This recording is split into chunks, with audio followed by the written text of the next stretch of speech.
Mga tol, naging mainit ang naging sagutan ni Senator Alan Peter Cayetano at ni Senator Kiko Pangilinan dahil sa resolusyon nga na isinusulong ng Senado sa pagkondena ng mga matatapang, maaangas na mga pahayag ng China Embassy, no, sa ating mga opisyal.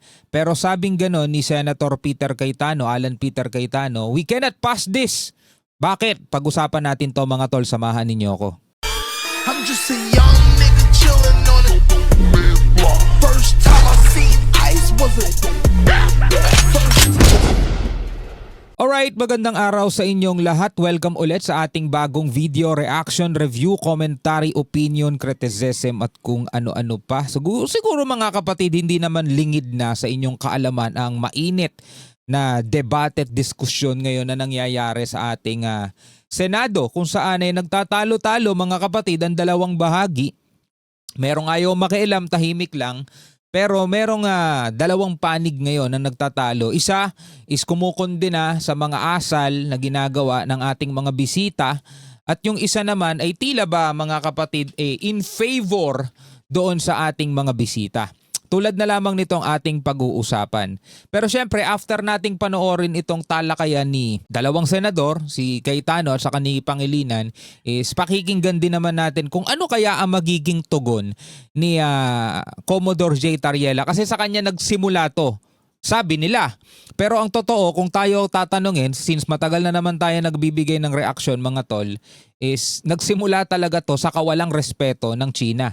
Mga tol, unang-una, hindi naman tayo maglalabas ng mga pahayag sa kanila kung unang-una hindi rin nila tayo gagawa ng masama. Kasi hindi naman natin maituturing na mabuti yung ginagawa nila, pang water cannon, pangbangga, pananakit, panghahara sa ating mga mangingisda. Pero etong diskusyon na to, etong particular diskusyon na nangyayari ngayon sa Senado, ang ugat nito is yung caricature ni Xi Jinping na tila ba para sa ating mga ibang senador is kabastusan yun. Kabastusan yun mga tol. Bakit natin ginagawa ng ganun si Xi Jinping? Diba? Kabastusan yun. Ba't natin ginagawa ng ganun si Xi Jinping? Samantala mga kapatid, sa dating administrasyon minumura pa yung ibang presidente at yung ibang bansa. Ano ba mas matimbang, minumura o yung ginagawa ng caricature mga tol? Comment na lang kayo sa ibaba. So bago natin to simulan, sana nakasubscribe ka na at huwag mong kalimutan mag-click na rin ng notification para ma-notify ka whenever na may mga bago tayong reaction video tulad nito. At kung ikaw naman ay nanonood sa ating FB page, syempre huwag mo rin kalimutan mag-follow and like. Maraming salamat sa ating mga bagong followers. Nasa 270,000 na po tayo, at maraming salamat at nabubuksan ng kaisipan ng ating mga kababayang Pilipino tungkol sa kung ano ba talaga ang issue na ipinaglalaban natin dito sa West Philippine Sea. Panoorin na natin to mga tol. We cannot pass this resolution saying that Commodore Tariela is correct because he's wrong. If he just Okay, so hindi daw natin pwedeng ipasa itong resolution na to kung sinasabi natin na si Commodore J. Tariela ay tama. Dahil mali daw yun mga tol. Mali yung ginawa ni Commodore J. Tariela na paggawa ng caricature dito kay Chinese President o China President Xi Jinping. Kumbaga nawala yung message nawala yung mensahe. No, napunta mga kapatid doon sa caricature. Yun yung kumbaga yun yung pinaka nakita nila. Hindi yung mensahe. At kung tatanungin nyo naman ako mga tol, sa tagal ko nang nagre-reaction dito, never ko pang narinig si Alan Peter Cayetano. Kung meron man, no, hindi ko maalala kung kailan huling binatikos niya etong ginagawa ng China Coast Guard na pangwa-water cannon dito sa ating mga mangingisda. Hindi natin siya naririnig mga kapatid, no. As far as I can remember mga kapatid, hindi ko siya narinig na nagbumatikos dito sa ating mga kaibigan. Kung kaibigan nga ba talaga na mga China Coast Guard dun sa kanilang panghaharas, pangwawater cannon, pagpapalaya sa ating mga Coast Guard, BFAR at mga mangingisda dito sa West Philippine Sea. Hindi ko maalalang narinig ko siya ganun mga kapatid. Pero etong issue na to, parang gigil na gigil siya, no? Dito kay Commodore J. Tariela dahil sa caricature. Okay, tuloy natin. simply stated, I love the Philippines, I will fight for our territory, I'll fight for our sovereignty rights, I will do my duty but sorry. Dahil uminit ulo ko, nilabas ko to pero hindi official yan. Tapos tayo. We beg to disagree, Mr. President, that Mr. Commodore Tariela is mistaken. So- We would not have put this resolution and authored it if we felt See, Mr. so Tariela. that's what Gusto ko lang linawin ulit, disclaimer, nakalimutan ko magbigay ng disclaimer. Wala akong pinapanigan sa dalawang senador na to, mga tol. Wala rin akong ipopromote sa inyo na kung sino man ang gusto ninyong dapat iboto natin. Hindi gano'n.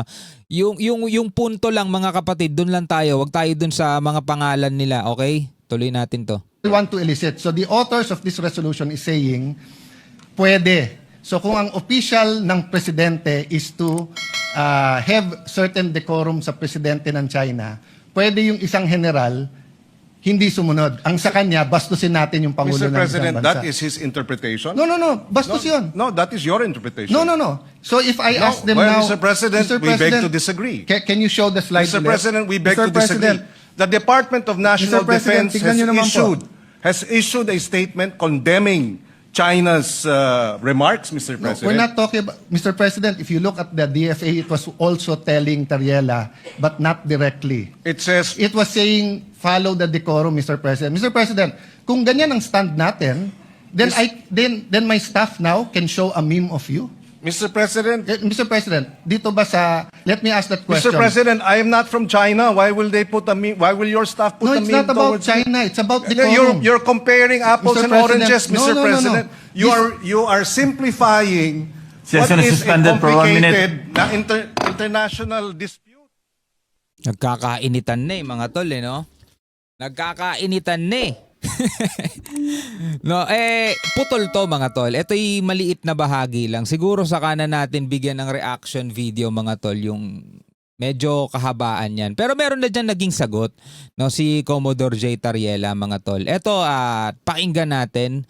Pong detalye na iniulat po sa amin ng aming Radyo Patrol ay may question po si Senator Alan Peter Cayetano na kung ano ho ba ang tamang pamamaraan para sumagot o batikusin ang mga opisyal ng China sa kanila pong pagkontra sa ating pong soberanya.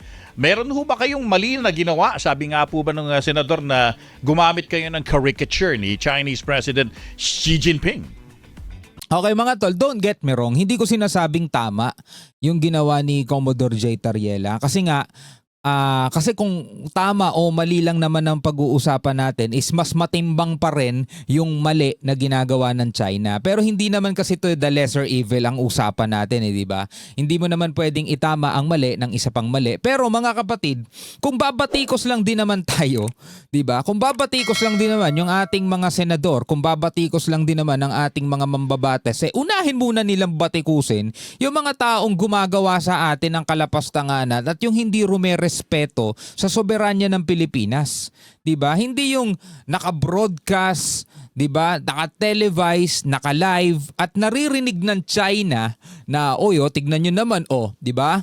Sinasampiga, kinakastigo ng mga senador ng Pilipinas yung isang opisyal nila na bumasto sa ating presidente. Parang ganon mga tol. Pero hindi natin napapakinggan na kinakastigo ng mga yon yung ginagawa nilang pang-water cannon sa ating mga mangingisda na mas kailangan mga kapatid ng simpatsya, mas kailangan ng pansin dahil mga kababayan natin yon mga tol. Sila yung mga nasa laylayan kung tawagin ng lipunan na umaasa mga kapatid na magkakaroon ng kalutasan yung matagal na nilang pinoproblema. Kasi mga kapatid, kung pag-uusapan lang natin karapatan sa karapatan, malinaw naman kahit naman sila Senator Marcoleta, kahit naman etong mga DDS sinasabi na ang hatol ng arbitral award o ng UNCLOS is para sa karagatan. 200 nautical miles is para sa karagatan ng Pilipinas. Hindi kasama daw sa hinatulan o hindi kasama dun sa ruling yung mga island. O sige, wag muna natin pag-usapan yung island kasi ibang batas ang ibang batas ang pinag-uusapan. Pero dun lang muna sa karagatan, sa tubig lang muna.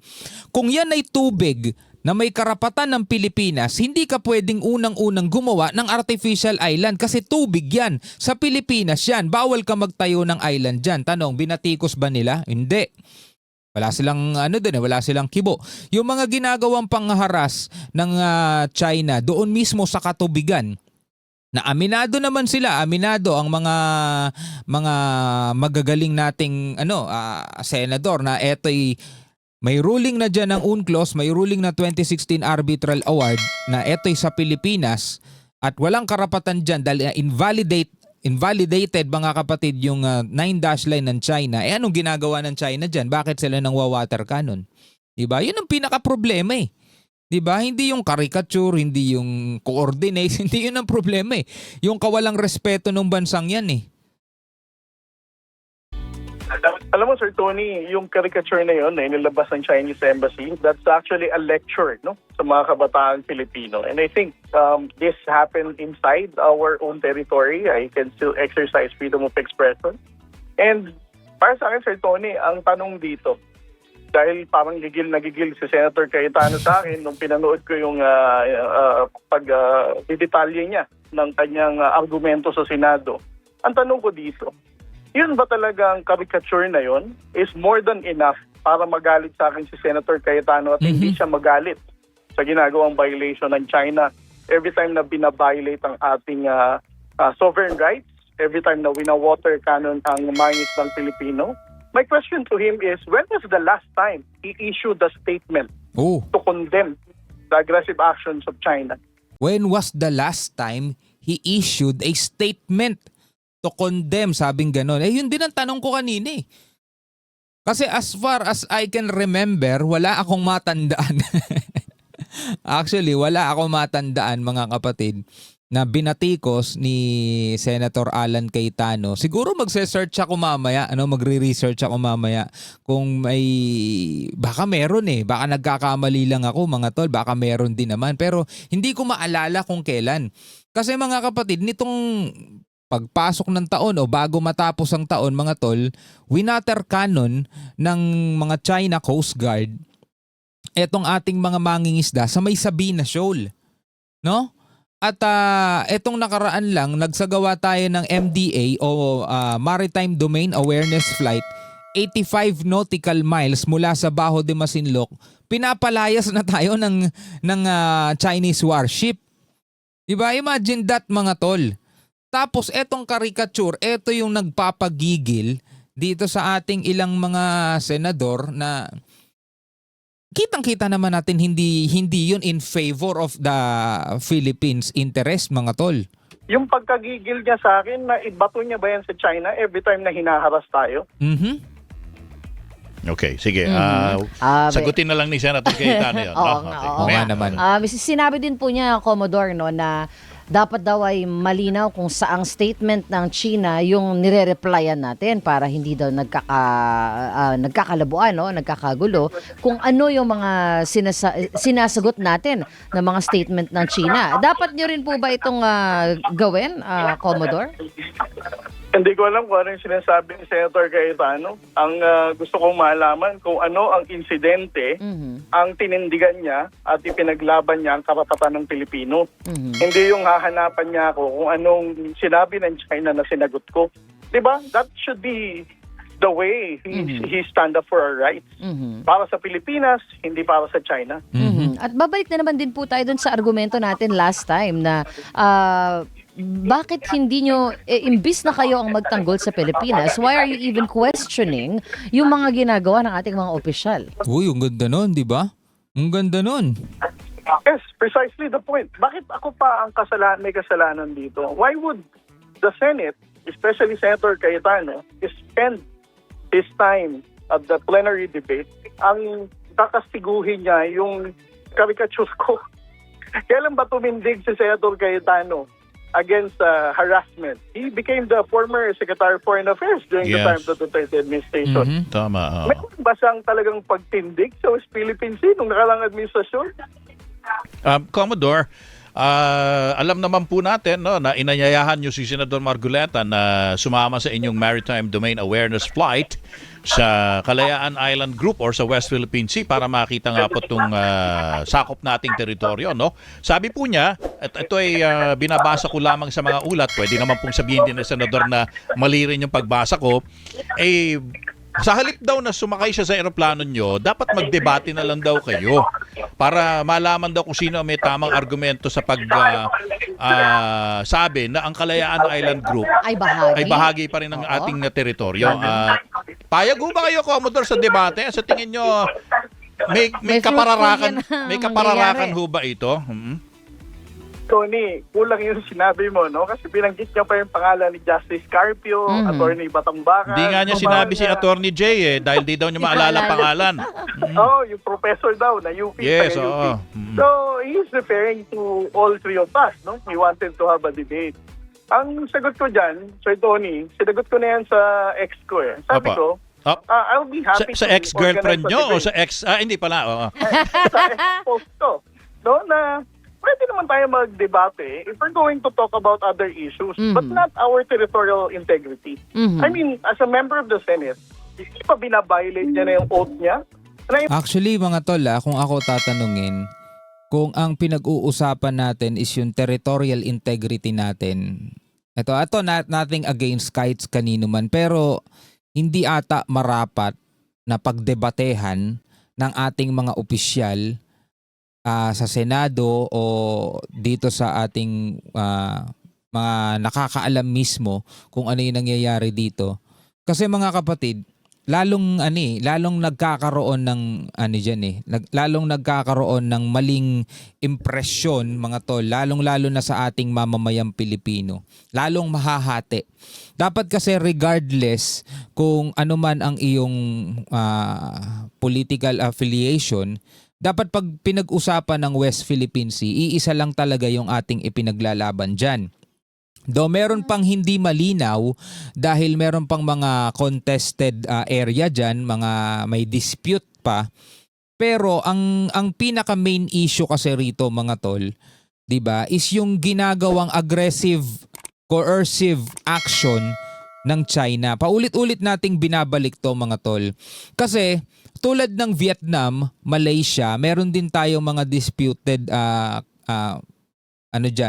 issue dito sa mga bansang to. Pero wala tayong napag-uusapan na katulad ng nangyayari ngayon dahil nadadaan naman natin to sa maayos na usapan. Ganon din sana sa China eh. Kung hindi lang sila, mga tol, marahas masyado, kung hindi lang sana sila agresibo, hindi sana tayo nagkakaroon ng problema. Kasi kung ang pag-uusapan natin, mga tol, EEZ, diba? O alis muna natin ulit yung mga island kasi pinaghahalo nung iba eh. Diba? Pinaghahalo nila eh. Yung EEZ, ito yung tubig. Tubig. Alisin mo muna natin yung mga island. Doon muna tayo sa tubig. Sa karagatan, sa dagat. Kasi UNCLOS, United Nations Convention on the Law of the Sea. Sa karagatan, wala pa tayo sa mga island, okay? Doon sa karagatan na yan, sinasabi yan ay eksklusibong sa atin. Mga tol, yung mga isda, may karapatan tayo dyan, may rights tayo dyan sa langis, sa tawag dito, sa mga likas na yaman. Wala na tayong dapat pagdebatehan doon. Ang problema dyan, mga kapatid, kahit na malinaw naman na at pumirma din dyan ang China sa UNCLOS, is nandiyan pa rin yung kanilang mga barko at pinapaalis tayo, pinapaurong tayo, pinapalayas, tinataboy tayo pabalik ng ating bansa. Which is malinaw na malinaw, mga tol, na paglabag yun. Doon muna dapat tayo mag-focus eh. Doon muna tayo dapat tumutok yung ginagawa ng China. Hindi tayo dapat tumalon sa ibang technical issue na kung sino ba talaga nagmamay-ari ng Kalayaan Group of Island, ng Pag-asa. Kasi nga, mga tol, ibang batas yun. Ibang batas ang humahatol kung sino talaga ang nagmamay-ari ng isang isla. Kasi lupa yan. Okay? Hindi yan dagat. Lupa yan. Doon nasa dagat yan, ang Pilipinas naman nasa dagat din eh. Pero again, lupa yan. Dito muna tayo sa dagat. Ang problema natin dito, bagamat may hatol na, bagamat nanalo na nga tayo sa 2016 Arbitral Award, ang problema dyan, hindi tayo nire-respeto ng China. Ngayon, kung ang pagdedebatehan natin, kung kanino ba talaga yung Kalayaan Group of Island, mga tol, nababaliwala natin yung isang issue. Diba? Yun yung dapat tayong nagkakaise. Yun yung dapat na ipinaglalaban nating lahat mga Pilipino. Kasi ang nagiging sagot naman nung iba, wag nung awayin yung China, kung patulan tayo niyan, kung girahin tayo niyan, o sige, pag tayo ginera, ibalan ninyo si, si Commodore Jeter. Kumbaga, gumagamit na sila ng mga pahayag na parang sinisindak at tinatakot na lang nila yung mga Pilipino. Tinataniman na lang nila ng takot para manahimik na lang kayo, hindi natin kaya yan. So kung ganun lagi ang argumento mga tol, kulang na lang diretsuhin na nila, ipamigay na lang natin yan lahat. Kasi pag ginera tayo niyan, baka wala, talo rin naman tayo. Kumbaga, lagiging gano'n na lang talaga yung argumento di ba? Hindi naman dapat talaga pagdebatehan, dapat nasa iisang ano lang tayo panig lang tayo Imagine, kuni-question niya, siding on the other side of the room, pagdating sa debate at ang pag-uusapan natin, West Philippine Sea. Diba? Ano ba to? Joke ba to? Mga Senado natin makikidebate sa sarili nating posisyon sa West Philippine Sea. At parang last week nung nagsimula natin pag-usapan to, Commodore, no, may mga lumulutang na usapin about if this is even tantamount to treason. Ngayon narinig na naman natin pati si Senator Alan Peter Cayetano ay may ganito na ring mga pronouncements. Sino ba yung dapat magbigay ng Alan Cayetano nagsabi na tantamount to treason. Sorry, no. Ping Lacson. Ping Lacson. No, what I'm saying is pati si Alan Peter Cayetano ay nag-argue na rin. may in favor of yes. China. So Okay. may nadagdag na senador na uma-argue nga in favor of, or di man in favor of China, defending. Hindi, tama, in favor of China. Kasi ang gusto ng China is papanagutin etong si Commodore J. Tariela. Mga tol, doon nga sa ginawa niya na caricature. Ngayon, kung isusulong ng ating mga senador o yung ibang senador na papanagutin o hold accountable etong si Commodore J. Tariela, might as well gawin na rin nilang papanagutin yung mga lumalapastangan mga tol sa ating soberanya. Diba? Yung mga nangwa-water cannon. Kaso yun nga ang problema hindi tayo nakakarinig, hindi tayo nakakakita ng mga aksyon na ginagawa nila against dito sa ginagawang pangaharas ng China. Ang nakikita natin is against dito sa ginagawa ng ating mga opisyal, katulad na lang halimbawa ni Commodore J. Tariela. Diba? Parang nagkakampi-kampihan sila para... Katulad na lang halimbawa, yun ang mga nababasa natin sa social media. Binabatikos, hindi lang yung, pati nga yung muka ni Commodore J. Tariela mga tol. Kumbaga, hindi na yung argument nag-aano na sila nandoon na sila sa personalan Yung muka, yun yung tinitira mga tol ng mga tao sa social media, di ba? Anong klase yun? Anong klase yun, di ba? Anyway mga kapatid, putulin muna natin to rito dahil meron pa tayong mga bibigyan ng reaction video sa mga susunod na video. Ito lang yung pinaka natin topic. Yung tungkol nga sa isinusulong nga na yung pinupunto nga dito ni Alan Peter Cayetano, ni Senator Alan Peter Cayetano na hindi daw tama yung ginawa ni Commodore J. Tariela at bastos daw yun. But then again, dati yung presidente na sinusuportahan nating lahat at sinusuportahan niya at which is Department of Foreign Affairs Secretary siya nung mga panahon na yon is minumura si Obama, minumura yung EU, di ba? Meron tayong video na napanood natin nung nakaraan, minura niya yung EU. Mga reporter ng ibang bansa, minumura niya rin, di ba? So kung caricature is nagagalit sila, anong reaksyon nila no pinagmumura nung dating presidente yung ibang mga leader ng ibang bansa? Ano sa tingin ninyo mga tol? Double standards ba tawag doon? Pwede kayo magbigay ng comment sa ibaba. Hanggang sa muli, ako nga pala si Shobal D. Peace out.